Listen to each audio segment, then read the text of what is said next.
The Velvari had been fighting for 6 days straight.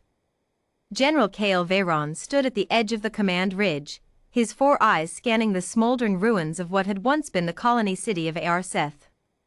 Behind him, the remnants of his army, barely 9,000 soldiers, huddled in defensive trenches dug from volcanic rock. Before him, the Korath Dominion's forces stretched across the valley like a black tide, 300,000 strong, armored in living metal, hungry for the final blow. The math was not complicated. It never was at the end. Kale's second-in-command, Sub-Marshal Yirin, limped up beside him. One of her upper arms was gone at the shoulder, wrapped in emergency bioseal. "Reinforcement signals?" she asked, though her voice carried no real hope. "We sent the distress beacon 11 days ago," Kale said quietly. "To every allied species within range." "And?"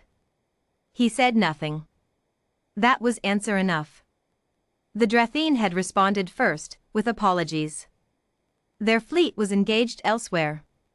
The Solvari Collective had sent condolences and a diplomatic note expressing deep concern. The Umvari hadn't responded at all.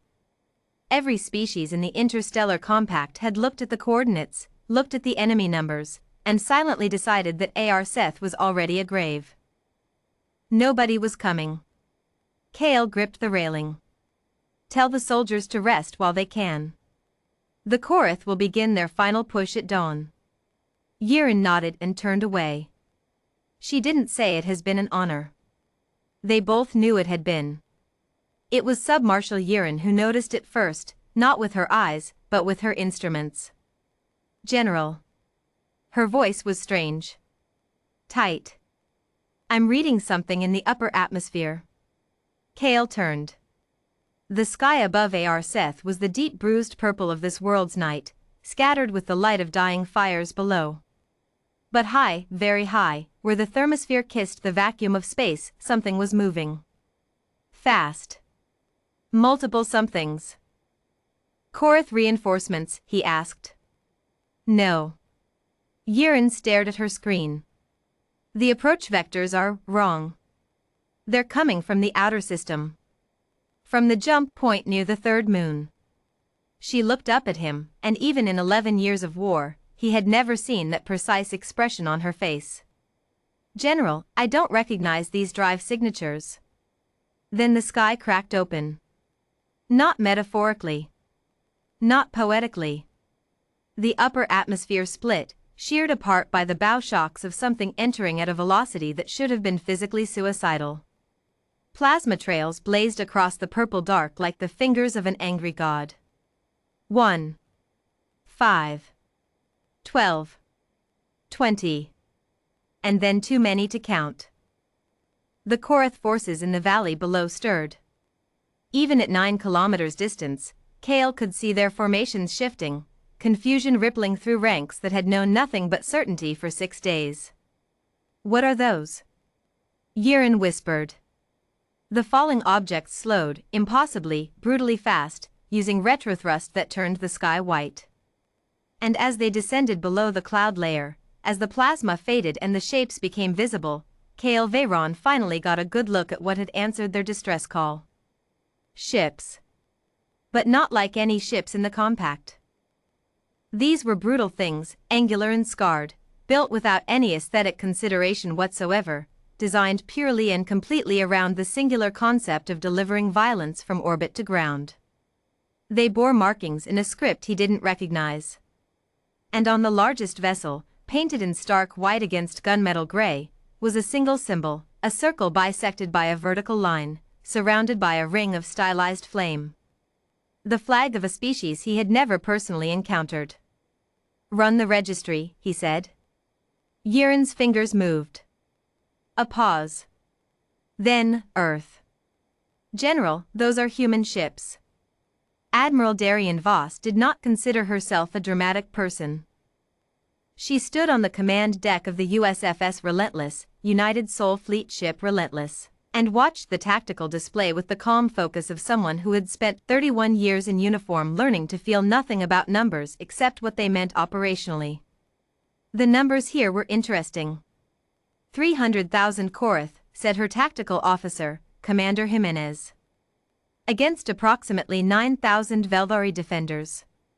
Yes, said Voss. Ma'am, our fleet complement is 42 combat vessels and approximately 60,000 ground personnel. Yes. Jimenez hesitated. He was young, only 8 years in, and he still sometimes forgot that Admiral Voss didn't need things explained to her. The odds are fine, she said. Open a channel to General Veyron. The connection took 11 seconds to establish. When the alien commander's face appeared on screen, 4 eyes, gray-green scaled skin, an expression of profound shock barely contained by military discipline, Voss gave him a single nod. General Veyron. Admiral Darian Voss, United Sol Fleet, Earth Expeditionary Force. We received your distress signal 14 days ago. Apologies for the delay, we were in the Kepler reach and the routing added time. She paused. We're here now. What do you need? A long silence. Then, Admiral, are you aware of the scale of force you're facing? 300,000, give or take. Yes. And you came anyway. That's generally what answering a distress call means, General. Her voice was not unkind. Just matter of fact. Now, do you have current targeting data on their artillery positions? We'd like to start earning our fuel costs. What followed was not, by human military standards, a particularly complicated operation. It was, by the standards of every other species watching, completely insane. The first wave was orbital strikes, precision kinetic impactors that Voss's people called rods from God, a name that said everything about humanity's relationship with the concept of proportional response. They didn't destroy the Korath formations. They simply removed 17 of their heavy artillery emplacements from existence, turning hardened fortifications into craters in the span of 90 seconds. While the Korath were still processing this, the dropships hit. 60,000 human soldiers deployed in under 8 minutes, a feat of logistics that Submarshal Urin later described, in her official report, as physically distressing to witness. They came down in overlapping landing zones that cut the Korath formations into thirds before any organized response could form. They brought with them mobile armor that moved faster than anything the Veldari had ever fielded. They brought electronic warfare packages that blinded the Korath command network in the first 12 minutes. And they pushed. Kale Veyron watched from the ridge as 33 years of Veldari tactical doctrine, hold the line, preserve strength, retreat when necessary, survive above all, was replaced, in front of his eyes, by something that seemed to operate on entirely different principles. The humans didn't hold lines. They broke them. They didn't preserve strength, they spent it, aggressively, trusting their logistics and their sheer stubborn momentum to compensate. They retreated from nothing. They're so small, Urin said softly. She didn't mean it as an insult. The humans were, by Veldari standards, remarkably compact beings, bilateral symmetry, 2 arms, 2 legs, soft-skinned, unarmored beneath their suits. Against the massive, heavily plated Korath, they should have been outmatched in any individual engagement. Instead, they clustered. They communicated constantly, in bursts so rapid their BattleNet traffic looked like noise. They covered each other with a fluidity that suggested not training but something deeper, as if mutual protection was simply how they existed.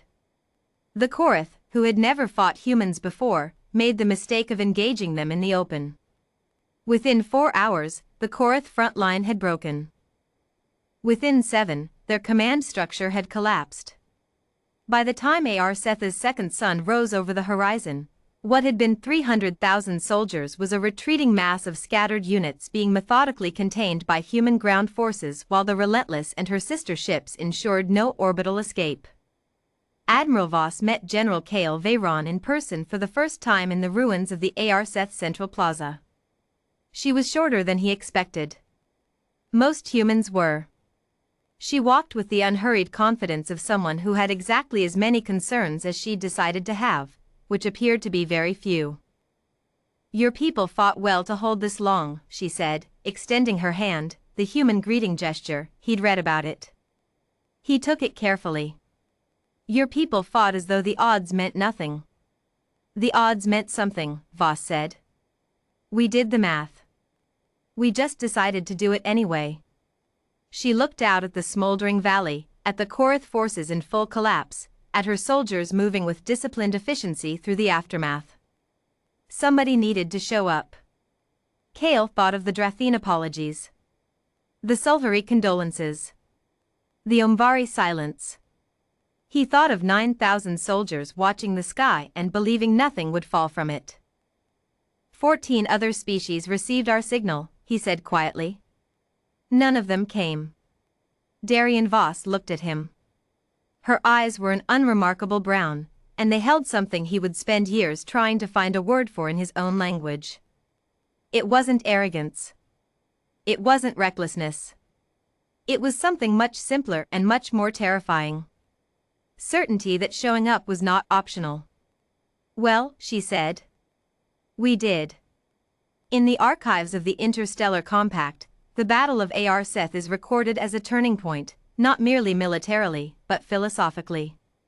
It is the first documented instance of humanity projecting force beyond its home sector in response to a non-human distress call.